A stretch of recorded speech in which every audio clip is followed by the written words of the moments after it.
Hola, ¿qué tal amigos? Bienvenidos a Identidad. Para mí es un placer acompañarte nuevamente aquí en la TV Nuevo Tiempo.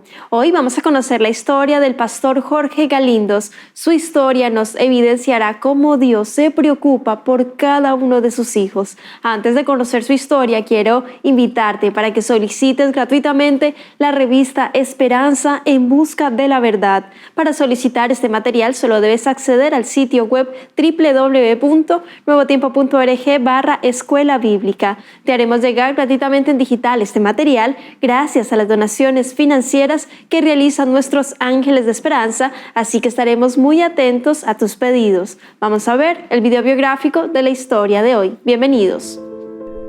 Jorge Luis Galindos Muñoz, peruano de 47 años, es pastor y psicólogo. Nació en Tocache, creció rodeado de pobreza y peligro, en una zona marcada por el terrorismo.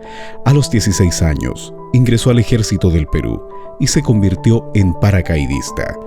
En uno de sus saltos, su paracaídas no se abrió y al borde de la muerte clamó: «Señor, si existes, sálvame y te serviré». Un instante después, el paracaídas se desplegó milagrosamente. Desde entonces, Jorge decidió dedicar su vida a Dios. Estudió teología y ha servido como pastor en Perú, Italia, Francia y Estados Unidos. Hoy vive en Juliaca junto a su esposa Rocío del Pilar, con quien comparte su ministerio. Su historia es la de un soldado que cambió las armas por la fe. Vamos a conocer el gran testimonio de Jorge Galindos. Quédate en Identidad.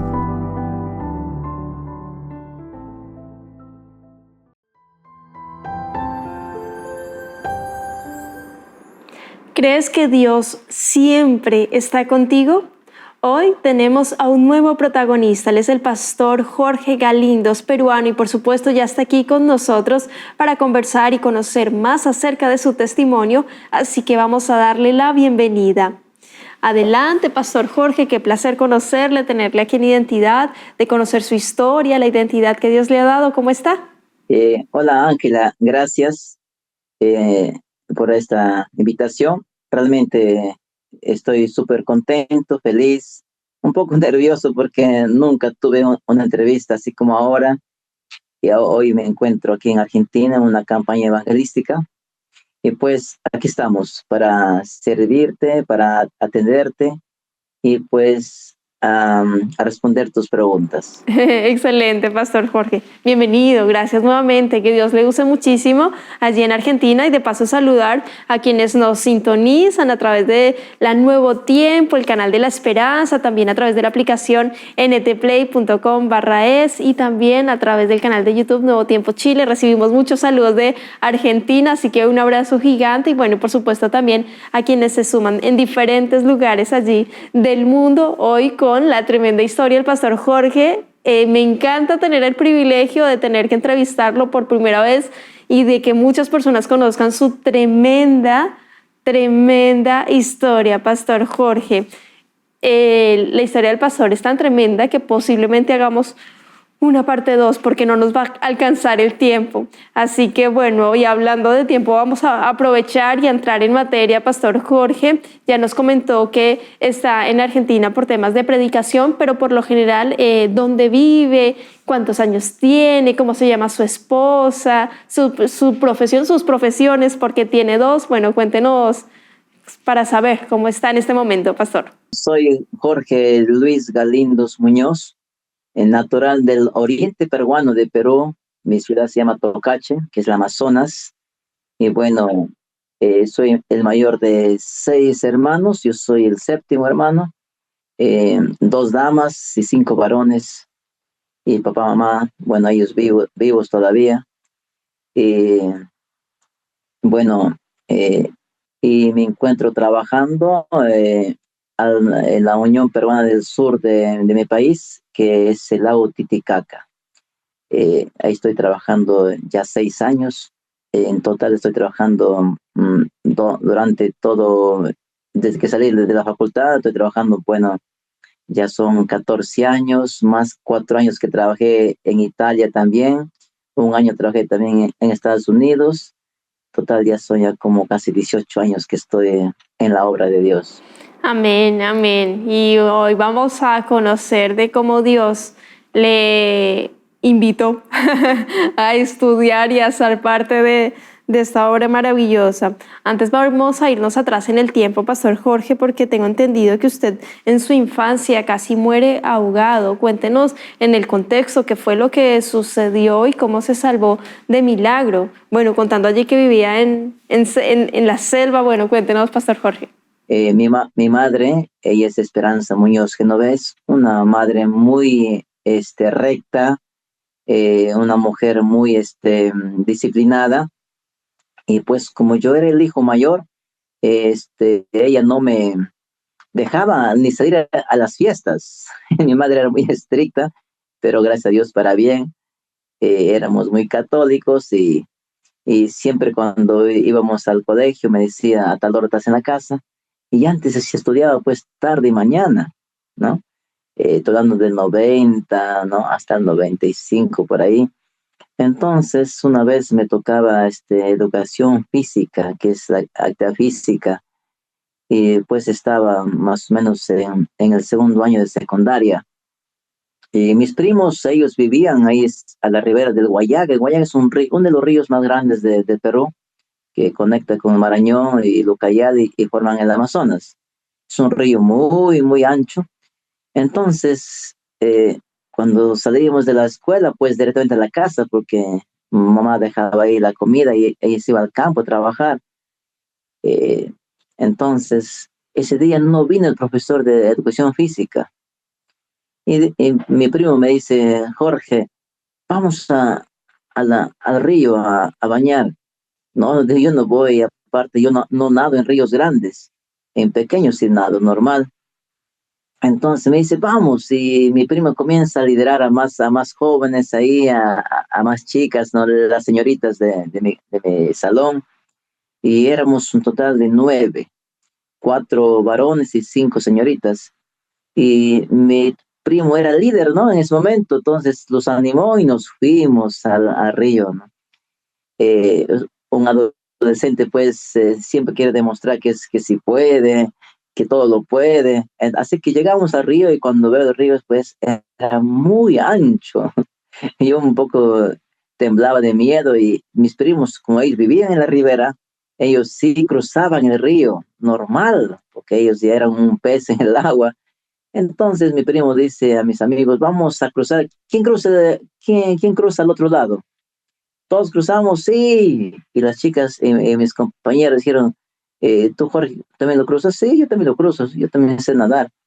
Pero por dentro yo no sabía, nunca había nadado en ese río tan ancho.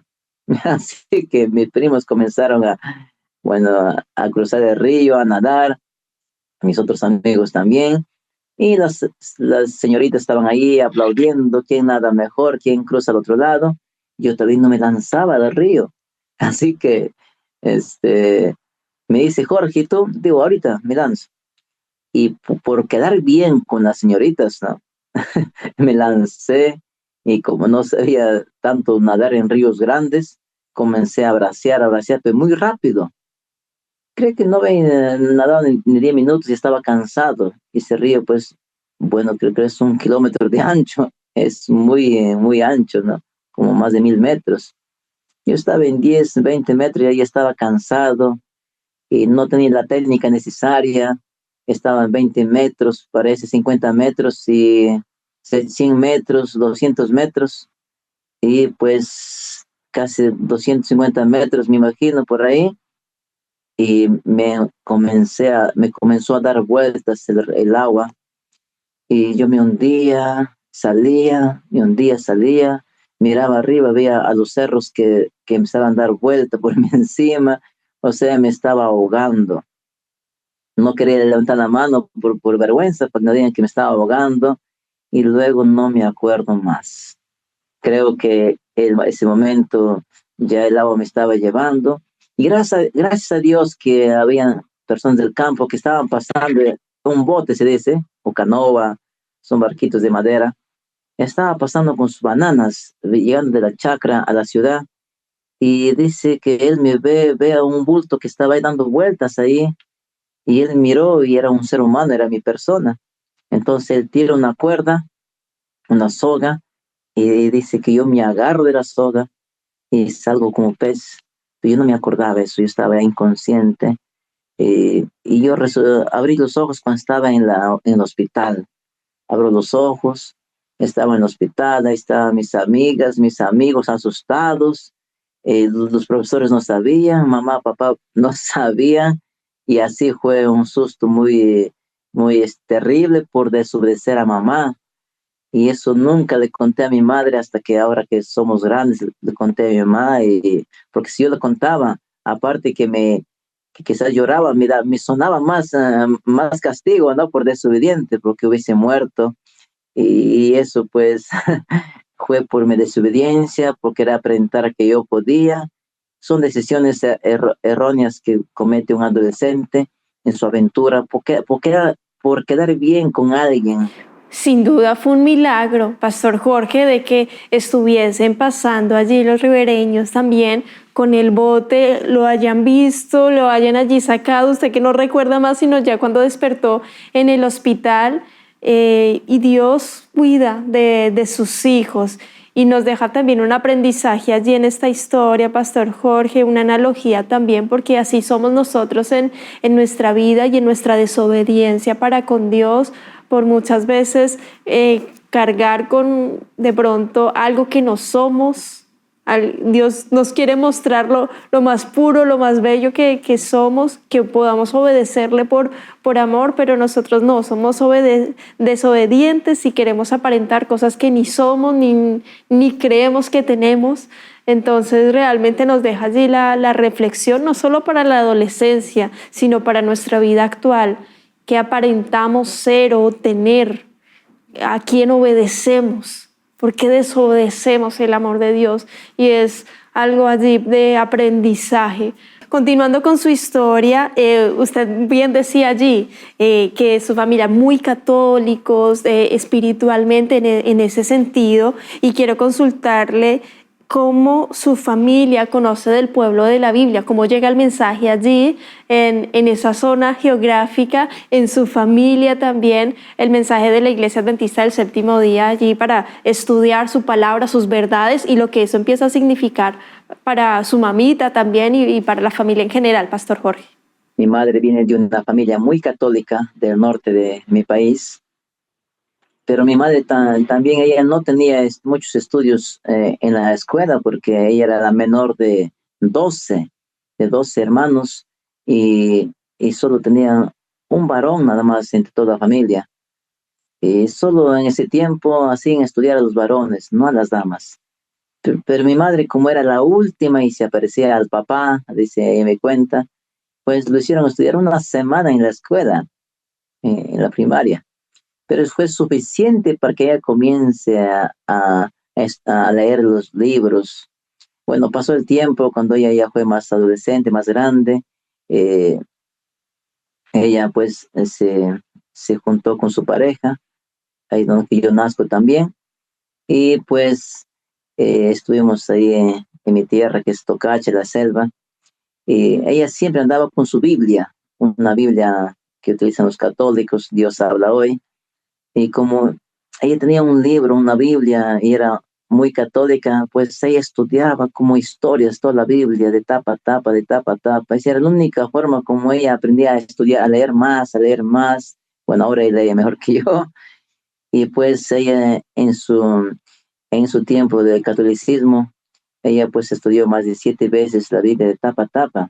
Y nos contaba a nosotros como historias, ¿no? De todas las historias de José, de todo, de Moisés, de Daniel, nos contaba las historias hermosas. Ella no sabía leer por capítulos ni por versículos, sino por historias. Pero ella, tanto que estudiaba la Biblia, encontró en Éxodo 28 el cuarto mandamiento, que es guarda el sábado, pero no encajaba con el catecismo, porque el catecismo católico dice santificar las fiestas.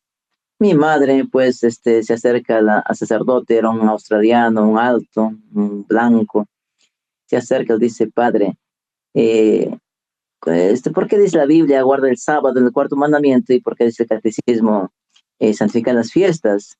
Entonces el párroco o el cura o el sacerdote, como se puede decir, lo dice, y eso, ¿quién te enseñó? Los sabatistas, lo dice así un poco agresivo. Y a la verdad nosotros, Ángela, no sabíamos qué eran sabatistas, adventistas. Nosotros éramos concentrados en la Iglesia Católica y no había otra religión más que la Iglesia Católica. Y mi madre dice, ¿qué es eso, padrecito? O sea, sabatistas, ¿qué es eso? Y lo pregunta el sacerdote, ¿quién te enseñó que el cuarto mandamiento es el día, guardar el día sábado? Lo dice, padre, es que yo estudio la Biblia de tapa a tapa muchas veces.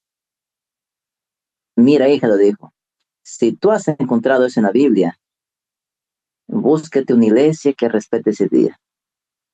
Bueno, pasó el tiempo, mi madre estaba haciendo una casa en la ciudad, bueno, mis padres, una casa en la ciudad, porque antes vivíamos en el campo, y el compadre, se dice compadre allá en mi tierra, era albañil, y él hizo la casa, una casa muy hermosa, y cuando se acabó la casa, pues ya se concluyó, tienen la costumbre de celebrar, y nosotros todavía comíamos el cerdo, la cerveza, así que festejaron la culminación de la casa, mi mamá hizo pachamán, que eso es una forma de hacer el cerdo, y pues el mejor cerdo, el mejor chancho, decimos allá, y trajo las cajas de cerveza, invitó a los vecinos, y ahí estaba el compadre, y toda esa invitación, esa comida era para dar al compadre, porque el compadre era pues el que hizo la casa, y en eso lo dice el compadre, me acuerdo, Fermín Medina. Mi madre le dice, compadrito, pues pase, ¿no? La fiesta es para usted. Ahí está, lo sirvieron pues el cerdo ahí, es pachamán que se llama hecho a la tierra. Entonces, ahí está la cerveza y el compadre lo miró a mi madre y se bajó la cabeza y lo dice mi madre, ¿qué lo pasa, compadre? Comadre, voy a ser sincero con usted. Lo que pasa es que yo no como cerdo ni tampoco tomo cerveza, pero compadre, ¿por qué? ¿Qué es lo que está pasando? Y lo dice, comadrita, nunca te lo dije, pero yo soy adventista, guardo el sábado. Mi madre abrió los ojos y dijo, adventista, guarda el sábado. ¿Hay iglesia? ¿Tienen ustedes iglesia? Y lo dijo, compadre, claro, tenemos una iglesia. Y mi madre se recordó que lo dijo el sacerdote, búsquete una iglesia que respete el día sábado.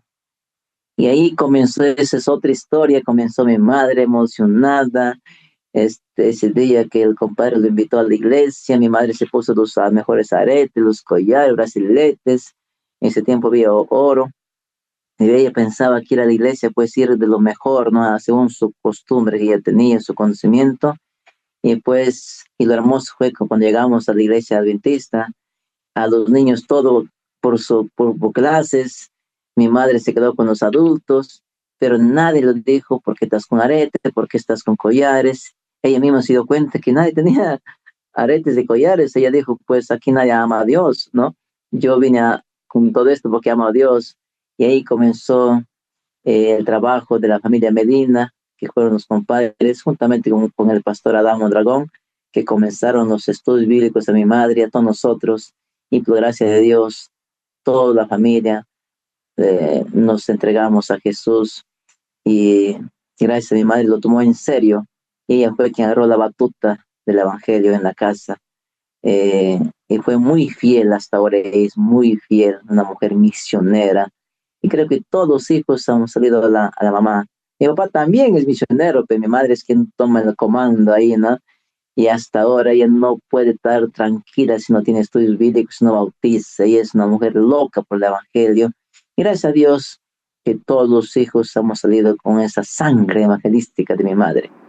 Qué emocionante, Pastor Jorge. Usted es un experto en contar historias también, porque cada vez que usted relataba yo me iba imaginando, bueno, lo del río, ahora lo de su mamita, conversando con el sacerdote, lo que ella descubrió en la Biblia y ver cómo Dios guía a sus hijos. Y es que Dios conoce las intenciones de nuestro corazón, nuestros anhelos, nuestras luchas. El Señor conoce todo. Y cuando el Señor presenta esas verdades y nuestro corazón humilde, sin ningún tipo de preconcepto, lo acepta, el Señor bendice en gran manera. Dice, la mies es mucha, mas los obreros son pocos, y es lindo ver cómo tu mamita es una obrera, su familia, en este caso Pastor Jorge, allí con sus hermanos, su papá también, siendo de gran bendición en la predicación del Evangelio, compartiéndolo, que nos inspira en lo absoluto a hacer y mirar qué más podemos hacer para compartir este mensaje tan maravilloso. Usted tiene bastante historia, Pastor Jorge, y no sé qué preguntarle en esta última parte, porque claro, usted llega al ejército. Cuéntenos cómo llega al ejército y alguna anécdota que le haya marcado, y con esa cerramos y después continuamos con su historia para cerrar, Pastor Jorge. En mi país era obligatorio ser militar. Yo ya tenía 15 años, yo cumplo años en enero, el 4 de enero, y en diciembre tenía 15 y a una semana ya tenía 16. Así que mamá me dice, hijo, ¿ahora qué va a ser de tu vida? Digo, voy a servir mi patria. No porque era obligatorio, sino porque yo quería servir. Porque mis primos sirvieron también. Me gustó el uniforme, la disciplina. Bueno, lo poquito que conocía a los soldados en mi país, en mi ciudad cuando llegaron, pues me enamoré del uniforme, del carácter, de la disciplina, de ser varonil. Entonces, en ese tiempo era muy difícil viajar a un adolescente porque había mucho terrorismo, Sendero Luminoso, y había muchos controles militares. Y si se encontraban a un adolescente, el ejército te metía a servir su patria a la fuerza. Pero yo no quería servir mi patria cerca de mi pueblo ni por ahí, sino yo quería en la capital. En la capital yo quería servir mi patria. Así que un comandante de mi tierra que era conocido me dio un documento falso. Bueno, me dijo, no sirvas la patria. Con esto es suficiente. Pues yo quería servir mi patria y me entregó mi libreta militar original. No era falso, corrijo, era original porque el comandante de mi pueblo no quería que yo pierda 2 años. Así que gracias a ese documento, mi madre me dijo, vamos a Lima. Y mi madre me llevó a la capital de mi país, Lima, a dejarme ahí. Y ahí es donde yo me presento a la primera división de las Fuerzas Especiales del Perú. Son cuarteles de comandos, ¿no? Entonces, gracias a ese documento militar que me dio el comandante allá en mi pueblo, yo pude llegar a la capital. Si no, nunca llegaba. Me hacían quedar en otros cuarteles porque había controles en la carretera. Bueno, eso te puedo contar más o menos hasta ahora. Así fue cuando yo conocí la capital. ¡Wow! Conocer la capital era pues nacer de la primera vez. Era emocionante. Y pues, mi objetivo era servir mi patria. Y ese era mi meta, mi objetivo. Pastor Jorge, yo quiero agradecerle por su tiempo, por la disposición, por habernos contado ese par de historias también que nos han inspirado y motivado para la misión, y de ver cómo tenemos este Dios que se preocupa, que está allí atento, mirándonos todo el tiempo, deseoso a que nosotros abramos la puerta para que Él pueda entrar en nuestra vida. Gracias por eso. Y bueno, invitarle para que nos deje un mensaje final, un llamado a quienes están viendo, escuchando su historia para cerrar, y por supuesto la invitación para una segunda parte. Adelante, Pastor Jorge. Para cerrar, ¿qué les diría a quienes están viendo, escuchando su testimonio en este momento? Que tu vida está bajo control de alguien superior. Y ese alguien superior es nuestro Señor Jesucristo. Él está viendo tu vida, Él sabe tu futuro, pero Él quiere conducir tu vida. Y tú tienes que dejarte guiar por Él. Él siempre te va a llevar a buenos lugares muy lindos, aunque parece en la vida que las cosas vayan mal, pero Dios tiene el control de tu vida. Quiere ser tu capitán del timón de tu vida, y con Él, por más que haya oladas, haya vientos, haya oscuridad, Él siempre te va a guiar a buenos puertos. Bueno, Dios me estaba guiando desde que fui muy pequeño, y eso me doy cuenta ahora, porque en ese momento no me daba cuenta. Dios me estaba guiando para un propósito mejor en la vida. Yo quería ser militar, servir mi patria, pero Él tenía otro plan para mí, para ser su soldado de Él. Así que te animo que tú pues recuerda que tú dependes de alguien. y si alguien es Jesucristo. Amén. Muchas gracias, pastor, por ese mensaje que lo complemento con lo que dice Josué, capítulo 1, verso 5. Dice, nadie te podrá hacer frente en todos los días de tu vida. Como estuve con Moisés, estaré contigo. No te dejaré ni te desampararé. Dios está contigo, solo debes creerlo, tener fe, con la convicción de que el Padre Celestial te acompaña en todo momento. Que Dios te bendiga mucho, querido amigo, querida amiga. Nos vemos en un próximo capítulo aquí en Identidad y por supuesto te dejo la invitación para que continúes en la sintonía de Nuevo Tiempo, Canal de Esperanza.